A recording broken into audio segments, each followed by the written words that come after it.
Hey guys, what's up? I'm back with Rebecca. This is episode 3 of an ongoing series. Rebecca, what are we going to talk about today? We are going to talk about, I have a question regarding proposals and estimates and structuring fees. So I want to get a little bit deeper into some of those business questions today. Okay, so if you want to know how to structure your proposal and estimates, and we're going to be bidding on a web project, is that right? Yeah, we're going to be bidding on a web project. There will be some branding done up front, creating an identity, maybe doing a little workshop group, and then the website. We're going to be going over how to structure a proposal and estimate for web and branding projects. If that's something you want to know, stick around.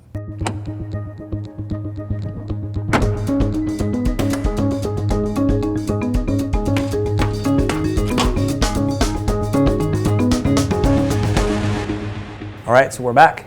Rebecca, what kind of project? You set it up for me, and then we'll dive deep into this. I was contacted by a client recently, and they'd like to do a website and then a little branding up front. And you know, I know how to do the timelines and obviously the work, but what I am struggling with is the estimate, because you know, I don't know all the business requirements that will be needed, the functional specs that will be needed. So how do you create an estimate for a website when you don't know all the little details? But I want to make them comfortable that we can do it within their budget. What is their budget? We're supposed to get the budget this week, but we don't want to just sit around and wait. So we are going to try and just get something started, and then once we see the budget, work from there. Okay, did they send you an RFP? They did not send us an RFP. Do you know what an RFP is? I do. Why don't you tell the people? Well, it's a request for a proposal, and you know, I normally have never worked deeply with the request for proposal. Normally it comes to my team and we start concepting and creating the campaign.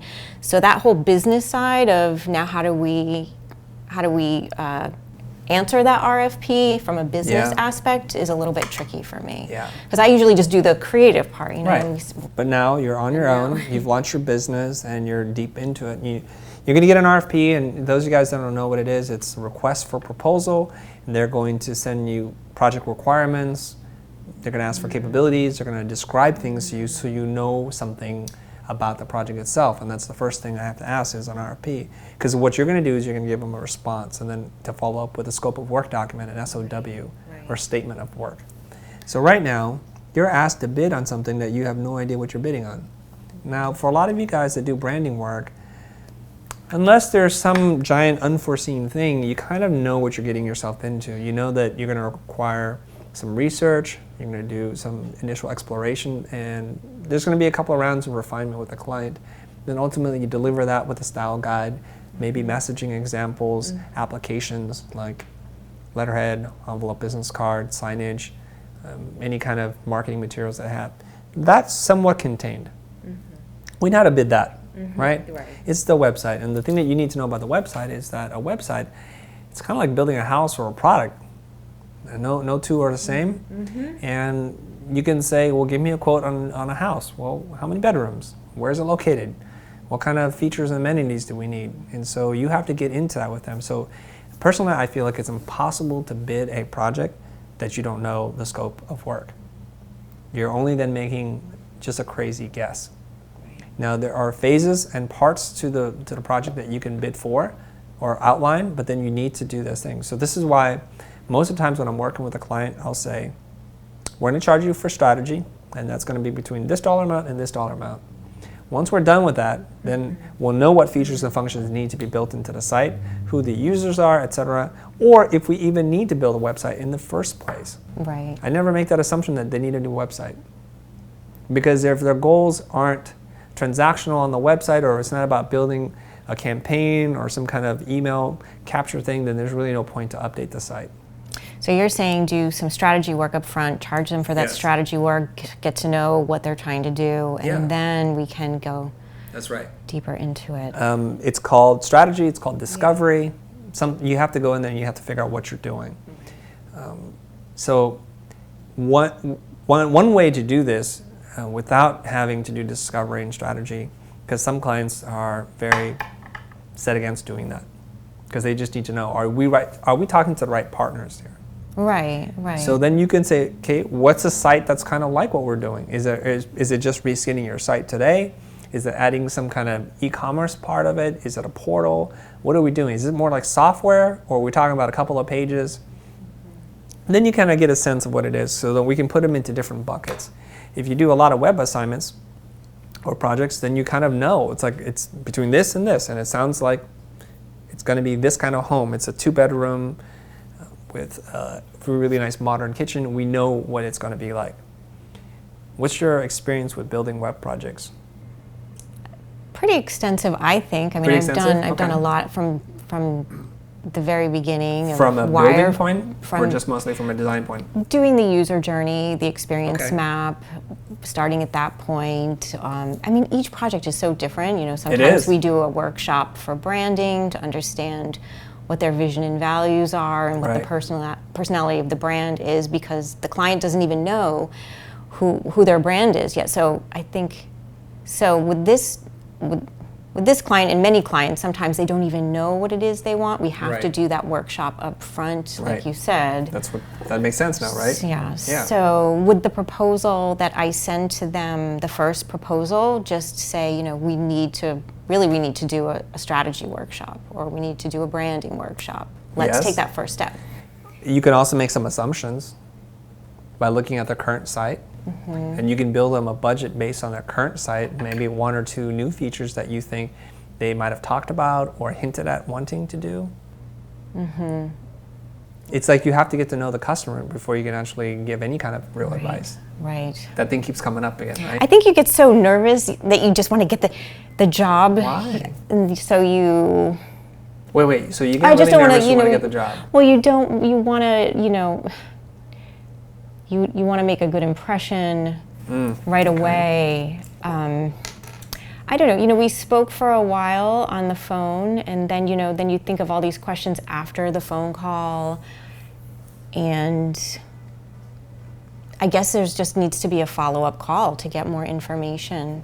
But then that's the other question too: is how much time do you spend on a client preparing all these proposals and estimates before you actually get paid anything? I mean, a lot of times you could spend a good amount of time, like a week's worth of time. I know, you know, when we would pitch to a big agency, you know, the agency would, I don't know how they do it, but you know, the whole team is just doing a lot of stuff for free. We're doing a whole campaign for free. Right. So as a individual, they're pitching new business. Yeah, they're pitching new business. But as an individual, that's a lot of time, I feel like. But should I just be... Do you do that? Do you put in a lot of free time up front with this proposal? You've asked like 5 questions in a row. I'm sorry. I mean, there's nothing wrong with that. There's a lot. Did you I want to get all answer that? them. Yes, I'm trying to write. I need a new pen because my pen can't write fast enough. Sorry. This is going to be a meaty episode. I can already feel it because you're asking all these questions that I'm sure a lot of people in our community and our audience are feeling right now. So first is you want to make a good impression. Right. Let's talk about it. You and I, we just met. What is going to leave you with the most impactful impression of me as a human being as we're talking about doing business together? What is that? What do you think? I think it is being comfortable with each other. You want to be working with someone that you feel is Okay, comfortable. Is knowledgeable and comfortable. Hold on, let me write this. Comfortable, knowledgeable. What else? That you have a good relationship with them. So we're talking rapport. And ease of that the projects. I want to work with someone that I know is easy to work with. Yeah. Okay. Those are excellent. Great observations. Okay, how do I make you feel comfortable? Well, I'm not in a rush. Hey, we got to wrap up this episode. I mean, I have another session. I got to do 2 more calls. Does that make you feel comfortable? No. Okay, I got time. I'm going to sit down. I'm going to talk to you. I want to learn about your problem, the challenges that you're facing. I want to get to know who you are. And I demonstrate my knowledge by being a good listener, and when I hear a problem, and I may be able to advise you, but I can't advise you until I hear what the problems may be. Next thing is I'm trying to build rapport to make sure we share values and beliefs, that we see the world in the same way. That if you're really slow, smooth talking person. I want to be slow and smooth talking. If you're talking really fast, I need to talk really fast with you so that it doesn't feel like you're leaving me behind in the dust and I want to be making you wait, because your patience is going to be really thin. So I'm going to change my tempo, my tone, my language, my body language, everything to match and mirror how you're behaving. To make the client feel comfortable. Yeah, I just want to sync up to you. I want you to feel comfortable. Does that make sense? It does. Okay, so far so good. Yeah. And I want to make it an easy process because I want them to envision working with me and that this is how it's going to be the entire engagement. If I feel like you're in a rush, if I feel like you don't respect my time, all those kinds of things are going to send these little subliminal signals to me that we're probably not a good fit. And we know this in real life because you get that gut feeling, I'm like, oh, I'm not connecting to you, you're not my kind of person. Sometimes we don't listen to that and we then take on the worst client and then we're like, oh, I should have listened. I should have listened to my gut. That gut is very intelligent. You need to pay attention to what's going on. Okay? I mean, I think we talked about this last time that I try to go a bit quickly through my meetings. Like a prior conversation that I had with another client, we only had a half an hour. And again, you know, I felt like I want to get it all in, so I need to slow down. Slow down. So do you think having his follow-up conversation and asking him, you know, when do you have another hour for us to just go over some questions that I have about the project? Yes. So here's what we're going to do. We're in this position already. We've had a meeting. Now we've thought, oh my God, I should have asked X, Y, and Z, and it didn't. That's totally okay. To send them an email and say, you know, I realized I didn't ask you X, Y, and Z. Could you just take a moment to answer this? It'll give me a lot more clarity on what it is that we need to build. And by the way, I thought about this, and have you thought about that? You can send it an email. And if it's too much, they're like a super busy executive, say like, let's just jump on the phone. I don't need you to type. I want to make it easy for you. We work that way, and that's totally okay. In the future, what you want to do is to know what your questions you need answered before you leave the meeting, and don't spend your time dealing with all that small talk that doesn't add up to anything that's actionable for you. So I'm going to give you guys some tips here. So when you go to the meeting, we lay out an agenda. What would you like to get from this meeting? What would I like to get from this meeting? And I like to be very upfront about that.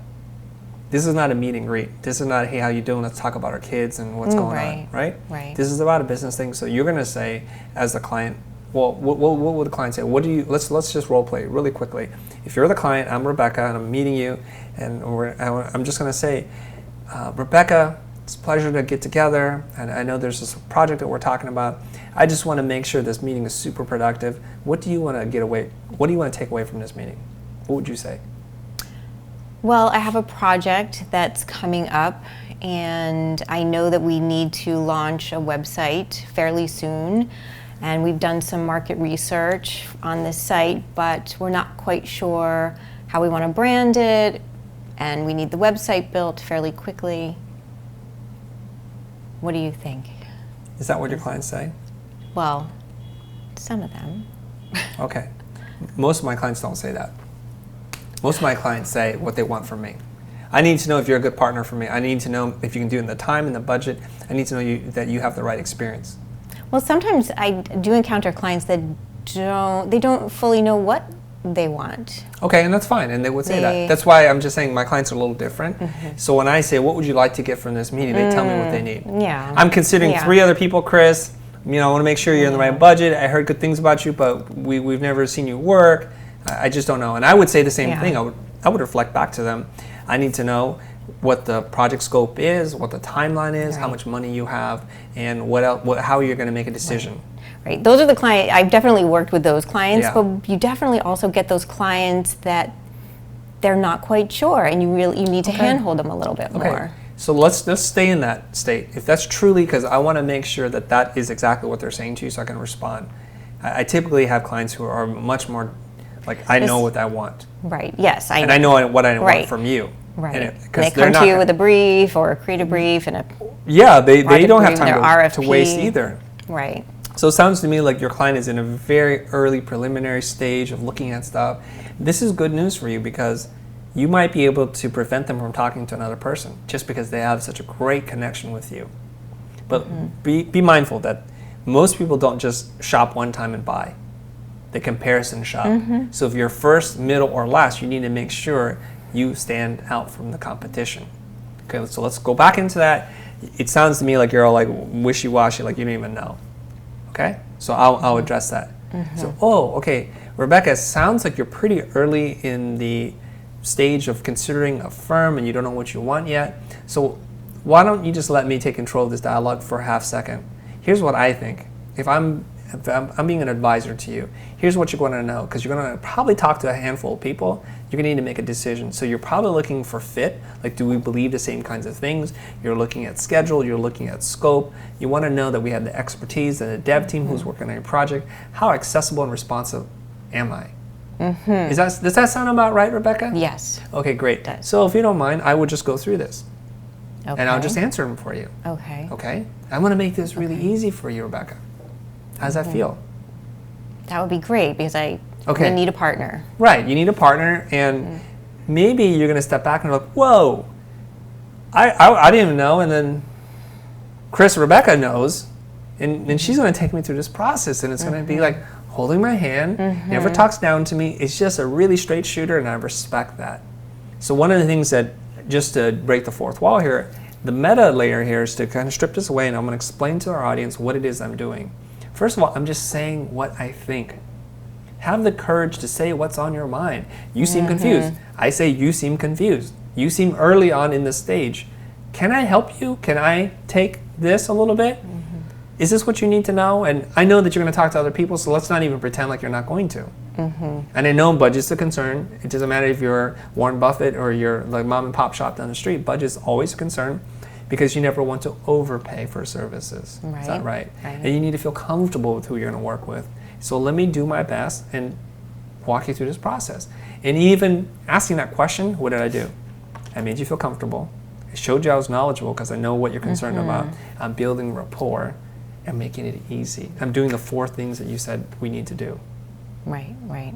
So the thing is, I imagine for a lot of you guys that are watching this, and maybe even for you, Rebecca, is that fear sets in. There's this game that we think we have to play, that we have to impress them by not saying anything. That it's a game of one-upsmanship, that we can't be fully transparent and honest and direct. And that's a game that I used to play. I used to, believe it or not, go into conference calls for 6-figure jobs and not ask the client, what do you want us to build? And why would you not ask them that? Because it was the game that I thought we had to play. Yeah. That we have to intuit like what it is, like through sorcery and the sixth sense, that we go, well, I think I know what you want without me asking. You feel like you think you should know, and that you want them to think that you know, but you really... But then you don't know. And then they're going to walk away thinking, if they're smarter than their experience, they're going to walk away thinking, I don't think Rebecca or Chris knows what they're talking about. They didn't even ask me what I wanted. They just beat around the bush. This is something I learned from my business coach, Keir McLaren. He's the one who said, kiddo, why don't you just ask? Just be yourself and just ask. He didn't even say be yourself, just ask what you want. And here's a couple of ways of asking. As soon as he said that, it was just like the heavens parted, the clouds parted, and then the sun came through and shone in my face.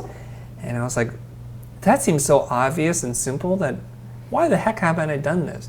So we walk around with a set of rules, an operating system that is incorrect, it's flawed. And most of the times it's us writing the code. So that's the good news, is because we can rewrite the code. So this episode is really going to be about you staying true to the outcome, which is I want to make you feel comfortable now and show that I'm knowledgeable, build rapport with you, and make it easy. None of this is about selling you anything. None of this is. So you're either going to like me, like my process, and like my work, or you're not, and I can't change that at all. I'm not in the game to convince you from saying that what was black is now white, what is gray is orange, and orange is purple. It's not. I'm not that powerful. Yeah. I guess that's what I need to do, is not worry so much about getting it or not getting it, just putting the knowledge that I have out there and just helping them. Just talk to me like a real human being, that you really care, and that's going to be half the battle. To know also that the fact that we're having a meeting says I'm qualified, that I'm ready, and I'm capable. Because if I'm not, people don't meet with us. That's the bottom line. There are hundreds of people who send me emails all the time saying, look at this, look at this, look at this. And I looked at it and like, I have no response because it's kind of bad. It's just bad. What do you mean? What are they sending you? Work. Hire me, hire me, hire me, hire me all the time. Yeah, And you just get a if gut I'm not fe- responding, yeah. it's because it's not good. You get a gut feeling. You know right away. Well, you know. Yeah. You know when you look at the work. Yeah. Okay? So if I agree to have an interview or a meeting with somebody, it means I've already checked out the work, Yeah. or you already come highly recommended from other people that I trust. So you got the meeting. It's hard to get a meeting. So know that you're already comfortable and secure in that the client sees you in a certain light, even if you don't see yourself in that light. Mm-hmm. The problem here is we don't have enough information, so we cannot build an estimate. Right. However, since you are an experienced person with user journeys and all that kind of stuff, you can block out certain things that you think they need. And you can say clearly, without doing further discovery or strategic work with you, my best guess, and this is the best guess as it is, you need a landing page, you need 2 sub-pages, an about page, and then you need some kind of transactional thing that's going to happen. Mm-hmm. And for that, it's going to be somewhere between $30,000 to $75,000. I don't know. Don't hold me to it. Mm-hmm. So what we'll do is if this sounds kind of interesting to you and you want to dive a little deeper and further define this, let's do discovery. Let's charge you, I'll charge you X dollars, $10,000, $15,000, we'll do it. It'll take this amount of time. And you could describe that process very clearly and give a range for the rest. This is how we do it. Okay. And that should put you a little bit at ease. So give them a range and say this is just... based on some assumptions. Right. Here are my assumptions. Okay. The 4 things I figured out. Okay? And I want to say, you just use the word assumptions right in there because we haven't had a conversation yet. Okay. And it's important that you keep emphasizing that because anybody that gives them a budget without wanting a conversation to doing discovery is giving them a bogus bid. Yeah. So what you're doing there is you're setting somebody else up to fail. You understand what I'm saying? Right, right. Because they're like, this is how I work. Isn't this logical? Anybody else, you're inferring that if anybody else comes to you and gives you a bid without having real dialogue, meaningful dialogue with you, they're throwing numbers together and it could change drastically. You're either getting overcharged or they're underbidding the project and you're going to get hit with overages all the time. Okay. So I'm planting that seed of doubt in others. That's what I'm doing there. Without having to say, don't trust other people. Right, right. Yeah, if you're getting a set quote, like that's not really a reality because there are so many things that could pop up once we do a little bit of research and exploring in the user journey. You may want to add in some extra. Who knows? Or maybe you don't even need a website at all. Maybe you need something totally different. Right. You ever get in a car accident before? Yes. Okay. And you need to get your car repaired, right? It wasn't total. You need to get repaired. Okay. Have you ever had an appraiser just talk to you on the phone and say, yeah, it's $13,000? And if they did, would you trust them? No. I wouldn't. No. Just send me 1 or 2 photos. I'll figure it out. No, you want a full assessment. You want to look at the underlying structure of the body.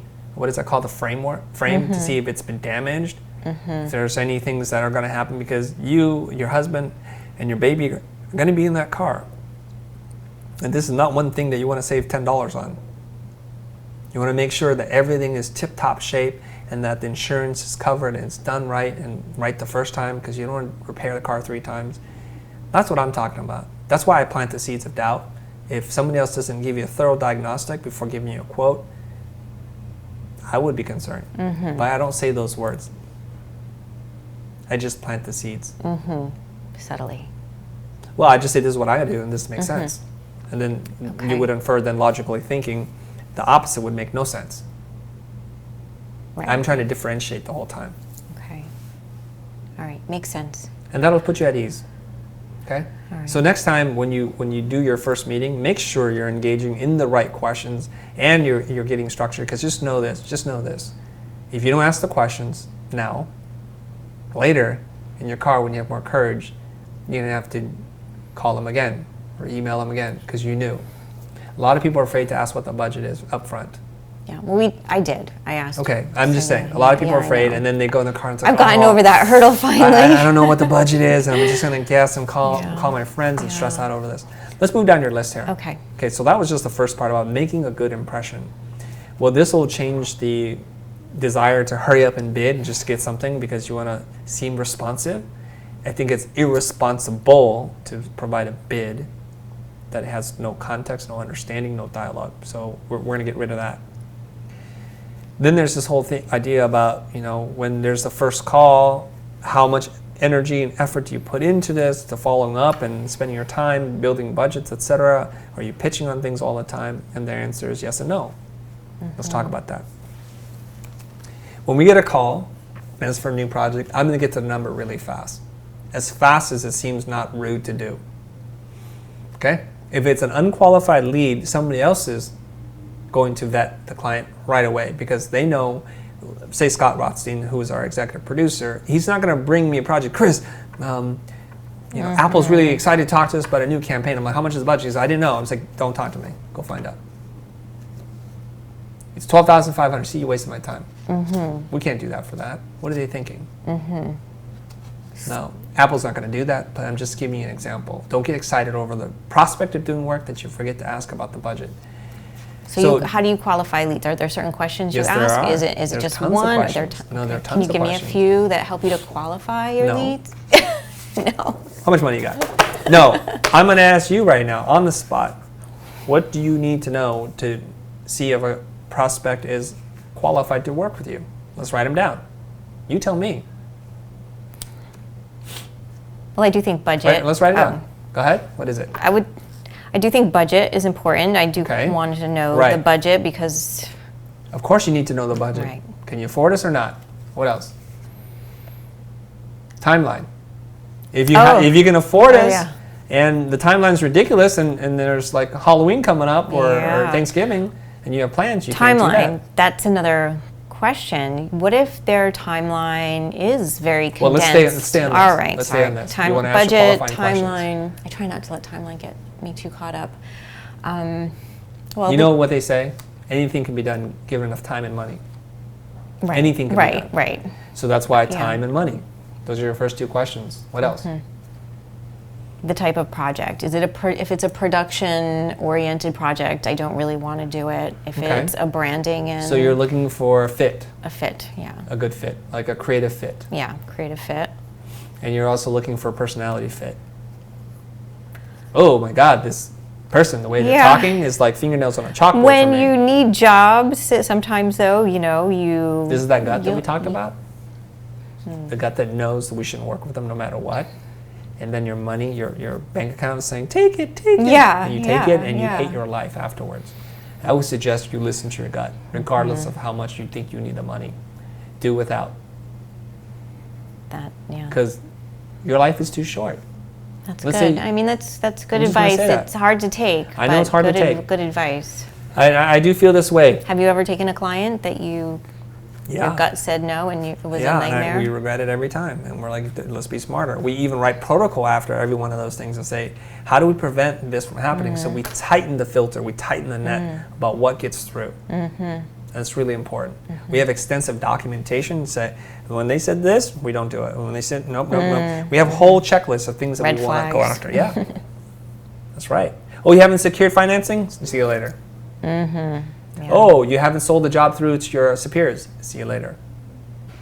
That's a good one. Oh, you're actually going after new business yourself, so this is not even a real job yet. Oh, see you later. See, we have all our rules set up. And when we Yeah. don't listen to them, when we forget, when our memory fades, we make that mistake every once in a while. And then we hate ourselves. And it's never worth it. When you get to that point, you start to think to yourself, I will pay you money to leave. Like, I don't want this job anymore. I will pay you. So this is why I say it's really important. If that gut tells you, and even though your pocketbook says otherwise, you tell that pocketbook, be quiet. I'm in charge. This is not worth it. Imagine, heaven forbid, you're working on this project, they're yelling at you all the time, they're berating you, belittling you the whole time. You hate life, you see your margins start to disappear. Now you're upside down on the job and they want a refund. And then they go on Yelp and they tarnish your name and all that kind of stuff, and you get hit by a truck the day after. That was your life. Is that the life you want? Yeah, I never thought of it going that far. It does go that But far. it could go that It far. does I go guess that when you're far. a business owner on your own, I've always had the comfort of an agency above me, Right. But when You you're have on others your kind of shielding you from junk. from that. Yes. This is stuff we deal with. Client saying, I want my money back. Yeah. You didn't deliver. I'm not going to pay you. So not only did you get jacked on the emotional part, the budget wasn't what you wanted yet. You're desperate to take it, and then you still don't get paid. Hallelujah. And then you've got employees that need to be paid that And you have to pay them. Okay? Listen to your gut. And I have faith. I have faith in myself, in my process, my work, my network. That, though it's like what they say, it's darkest before dawn, just have faith that the sun does come up and there's another day to get started again. That does not mean you can sit on your laurels and expect work to come in, to expect the work to get better, to expect new leads. You got to then pound the pavement. Right. They say no, you pick up the phone, you call 3 new clients or 3 old clients. Right. You have to do that. Yeah. No, that's very good because, like I just said, you being at an agency, you have other people that are shielding you, and so this I think has been really helpful to hear the other side of it. That there are so many more things you need to think about as a business owner. That paying your employees, and if your client decides not to, if they don't want to pay their bill, then you're in a bind, and I don't want to get in that position. No, it's a horrible position to be in. Not only are you not doing the work, you're not getting paid, yet you still have to pay. So now you're literally paying to make the client go away. Wow. And it happens. Yeah. If you're not careful, this will happen. And it will make your life miserable. You're better off doing nothing, sitting in your room, staring at the wall. That would be more entertaining and costs less. Well, good lesson to learn now and not later. Yeah. Okay, so I want to put a bow on some of this stuff, right? I want to wrap up this part of it. And I want to just talk about when a client insists that you put together an estimate and they don't give you enough information and you still want to work with them, they're still cool, you still want to work with them, here's the response you say. And this I got straight up from Blair Enns' Win Without Pitching Manifesto. It's a book I highly recommend you guys get. You need to read it. Not only do you need to read it, you need to memorize it, you need to practice it, you need to be able to teach it. That's how well you need to know this material. What he says is, Mr. and Mrs. Smith, as much as I want to do this, I'm not in the business of building proposals. It costs time and money to do. I need to know how real this job is, how much the budget is, because I'm not in this guessing game. It takes me days to put this stuff together. If it's of any value to you, that's what it takes. And since I don't get paid to do that, now we can do one of 2 things. You can sit down with me, we can go over this so I understand the project better, and we can talk about the budget, what's realistic, what's optimistic. The other way we can do this is you can pay me $1,000 and I'll build you an estimate. I'll bill you for the time of building an estimate, and you can comparison shop that, you can do whatever you want, but I need to be paid for my time. I can't get that back, so how does that sound? Well, with option 1, you're saying you can sit down with me and I'm going to give you I'm going to consult with you in my expertise, and you're not charging for them. But what are you getting out of that first option? Well, when you talk about building a proposal, the fear is that they're not going to buy. The fear is that your budget's going to be some in outer space. And so I don't want to do that. I'm only going to build a proposal because we have levels of increasing commitment from you.